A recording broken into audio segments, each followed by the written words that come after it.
Kakinada rural నియోజకవర్గం Telugu Desam party శ్రేణుల ఆత్మీయ సమావేశం నియోజకవర్గ కోఆర్డినేటర్ పిల్లి సత్యనారాయణమూర్తి, మాజీ ఎమ్మెల్యే పిల్లి అనంతలక్ష్మి ఆధ్వర్యంలో ఘనంగా నిర్వహించారు. ఈ సందర్భంగా పలువురు మాట్లాడుతూ రూరల్ నియోజకవర్గం కూటమి అభ్యర్థి గెలుపునకు టీడీపీ శ్రేణులు శక్తివంచన లేకుండా కృషి చేశారని అన్నారు. కూటమి ప్రభుత్వం అధికారంలోకి వచ్చిన వెంటనే పొత్తులో భాగంగా ఎమ్మెల్యే సీటును త్యాగం చేసి చిత్తశుద్ధితో పనిచేసిన పిల్లి సత్యనారాయణమూర్తి దంపతులకు తగిన ప్రాధాన్యత కల్పించాలని కోరారు. అనంతరం పిల్లి దంపతులు మాట్లాడుతూ కూటమి అభ్యర్థి గెలుపునకు తమ వెంట ఉండి కష్టపడిన ప్రతి కార్యకర్తకు కృతజ్ఞతలు తెలిపారు. భవిష్యత్తులో తప్పనిసరిగా కార్యకర్తలకు అండగా ఉంటామని భరోసా ఇచ్చారు. ఈ కార్యక్రమంలో పెద్ద ఎత్తున నియోజకవర్గ టీడీపీ కార్యకర్తలు, నాయకులు, అభిమానులు తదితరులు పాల్గొన్నారు. అనంతలక్ష్మి గారి మీద అభిమానంతో వచ్చానండి. వాళ్ళు ఎప్పుడు కూడా ప్రతి ఒక్కరిని కూడా మీ అందరూ తెలుసు, వాళ్ళు ఎలాగా పలకరిస్తారు, ఎలా చేస్తారు అన్నది. ఇప్పుడు మొన్న ఎలక్షన్లో మనం అందరూ చూసాం. ఒక ఎమ్మెల్యేగా ఆయన ముందు కష్టపడ్డారో లేదో తెలియదు. ఈసారి ఎమ్మెల్యే కంటే ఎక్కువ కష్టపడి మీ అందరినీ కూడా ఒక తాటిపై తీసుకొచ్చి జనసేనకు ఓట్లు వేయించారండి. ఇవన్నీ కూడా మీరందరూ కూడా ఆయనకి మద్దతుగా ఎంతవరకు ఎలక్షన్ చేశారో మీ అందరం కూడా చూసాం. అదేవిధంగా ఆయనకు కూడా రేపొద్దున్న తెలుగుదేశం గవర్నమెంట్ రావడం 100% పక్కా. చంద్రబాబు నాయుడు గారి నాయకత్వంలో మనందరం కూడా ఒకటే. మన పిల్లి సత్యబాబు గారికి మంచి పదవి వచ్చేలా చేయాలండి. మన కార్యకర్తలందరూ కూడా, తెలుగుదేశం నాయకులందరూ కూడా ఇది ఒక్కటి దృష్టిలో పెట్టుకుని ఆయనకి మంచి పదవి వచ్చిందంటే ఇక్కడ ఉన్న కాకినాడ రోడ్లే కాదు, మా నియోజకవర్గంలో ఉన్న మా బీసీలు అందరం కూడా ఆయన ఆధ్వర్యంలో మేము పనిచేస్తామండి. ఆయనకి మాకు చాలా అనుబంధం ఉంది. మేము సంపన్న నియోజకవర్గంలో ఉన్నప్పటి నుంచి కూడా ఆయన అంటే మాకు బాగా ఇది. మా ఊరు అందరికి కూడా ఆయనకి రేపొద్దున్న మంచి చేస్తారన్న విషయంలో నమ్మకంలో నేను ఒకనండి, నమ్ముతున్నాను. చేస్తారు ఆయన. రేపొద్దున మనందరికి కూడా మంచి విలువలు ఉంటాయి. జనసేన పార్టీలో ఎంత వరకు కష్టపడ్డారో రేపొద్దున ఆయన నెగ్గిన తర్వాత మన తెలుగుదేశం సోదరులు అందరూ కూడా మన సత్యబాబు గారి వెంట ఉండి ఆయనకి మనం మంచి పదవి ఇప్పించి మనందరం కూడా ప్రతి పదవిలో కూడా మనం కూడా ఉన్నామని తెలుసుకుని ఆయన ద్వారా మనం ఎదరికెళ్ళాలని కోరుకుంటూ సెలవు తీసుకున్నాను. Thank you. 25 సంవత్సరాలు ఇక్కడ ఉన్న కొంతమంది కార్యకర్తలకి, సుమారు 15 సంవత్సరాల కొంతమంది కార్యకర్తల కంటే కడప మండలంలో ఉన్న కార్యకర్తలకి ఒకరినొకరు అందరం కలిపి ఒక సోదర భావంతో పయనించడం జరిగింది. మరి ముఖ్యంగా మీకు అందరికీ కూడా ఒక అనుమానం ఉంది.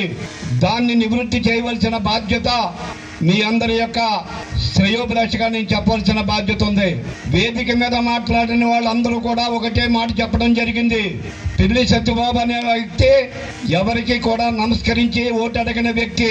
అటువంటి వ్యక్తి ఇవాళ నానాజీ గారికి 2 చేతులతోటి నమస్కరించి నాకు ఓటేసినట్టే, నానాజీ గారికి ఓటేస్తే నాకే ఓటేసినట్టే నీ ముక్కుడు తస్తాలతో ఎందుకు అడిగారు అన్నది మీ అందరి యొక్క అనుమానం ఒకటి మీ అందరిలో కూడా చాలా బలంగా ఉంది.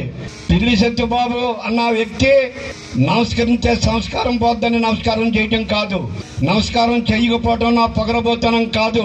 ఒక రాజకీయ నాయకుడిగా ఉండి ఆ రాజకీయ నాయకుడు వెళ్ళి దండం పెడితే ప్రజల మనసులో ఈ సన్నాసి వచ్చాడు రాబడి 2 రోజులు నమస్కారం పెట్టి పోతాడు, వీళ్ళకి ఇదే పని తిట్టుకుంటారేమో నా దానికి జడిసి నమస్కారం పెట్టలేదు తప్ప నా తల్లి సంస్కారహీనుడు మాత్రం కనలేదు.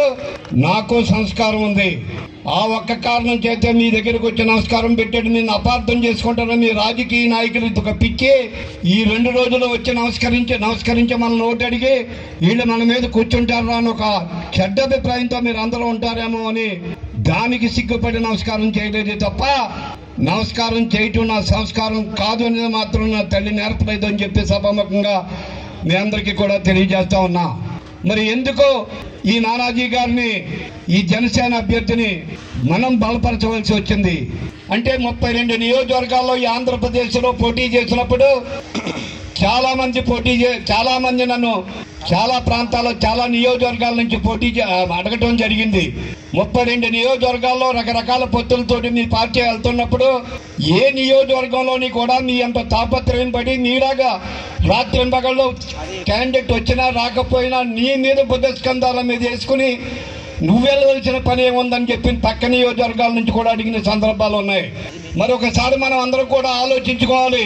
పార్టీ పెట్టి 42 సంవత్సరాల్లో నందమూరి తారక రామారావు గారు ముఖ్యమంత్రిగా ఉన్న తర్వాత కొన్ని సందర్భాల్లో మరి చంద్రబాబు నాయుడు గారి రాష్ట్రాన్ని 12 సంవత్సరాలు 13 సంవత్సరాలు ముఖ్యమంత్రిగా ఉండి ఈ పార్టీని అన్ని విధాలుగా ముందుకు నడిపించి ఈ కార్యకర్తలందరికీ కూడా నేనున్నాను తెలుగుదేశం పార్టీకని నడుం కట్టుకుని ఆనాటి నుంచి ఈనాటి వరకు ఒక తప్పు కూడా చేయకుండా ఎవరి దగ్గర కూడా చేతులు కట్టి నిలబడకుండా మరి రాష్ట్రాన్ని పరిపాలించిన ముఖ్యమంత్రి చంద్రబాబు నాయుడు గారిని ఒక దుర్మార్గన కొడుకు ఒక ముఖ్యమంత్రి తప్పుడు కేసు పెట్టి 52 రోజులు 53 రోజులు Rajahmundry sub jail Rajahmundry central జైల్లో పెట్టినప్పుడు నేనున్నాను మీ నాయకుడికి దర్పంగా ఈ రాష్ట్రాన్ని కాపాడటానికి నేను ఆయన కలిపి పొత్తుండి రాష్ట్రంలో జగన్ గారి పరిపాలన అంతం చేయాలని ముందుకొచ్చిన పవన్ కళ్యాణ్ గారి పిలుపుకి నేను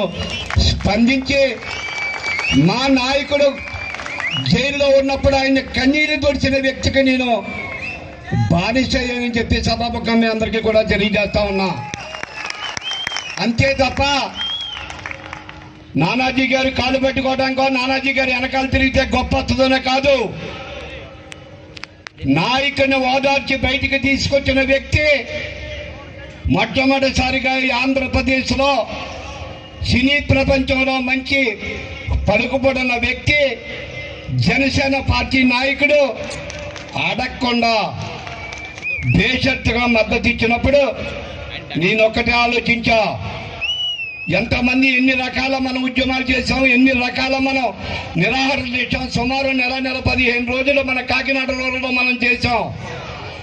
ఎన్ని నిరాహార దీక్షలు చేసినా, ఎన్ని సంఘాలు బలపరిచినా నాయకుడిని బయటికి తీసుకురాలేకపోయాం. అన్ని విధాలుగా సహకరించిన నాయకుడు పవన్ కళ్యాణ్ గారు కాబట్టి ఈ పొత్తును మనం చిరస వహించాలి, ఈ నాయకుడిని మనం గెలిపించాలి అని ఒక మాటతోటి స్పందించామని చెప్పి సభాముఖంగా మీ అందరికీ కూడా తెలియజేస్తా ఉన్నా. ఒకసారి మనం అందరం ఆలోచించుకుంటే ఆనాడు మన నాయకుడు జైల్లోంచి బయటికి రాకపోతే ఇలా పరిస్థితి ఏంటి, పార్టీ పరిస్థితి ఏంటో, మనం ఎక్కడుండే వాళ్ళమో, మనం ఏ విధంగా 4 ముక్కలు 4 చిరిగిన విత్తనాకులకు తడకవ పక్కపోయే సందర్భాన్ని పార్టీని బతికించడానికి తీసుకొచ్చిన నిర్ణయమే ఈ జనసేనలో పొత్తు. దానికి మనం తెలుగుదేశం పార్టీ కార్యకర్తలందరం కూడా సపోర్ట్ చేయడం జరిగింది అని చెప్పి మీ అందరికీ కూడా తెలియజేస్తా ఉన్నా. మీకు అందరికీ కూడా ఒక విషయం చెప్పాలి. ఎన్నికలు జరిగే ముందు 8 నెలల ముందు సెప్టెంబర్ 1వ తారీఖున ఇక్కడున్న మీ మాజీ శాసనసభ్యులు అనంతలక్ష్మిని, అలాగే ఆయాల మాతోటి ఇప్పటి వరకు మీకు చెప్పిన తాతపూడి రామకృష్ణ,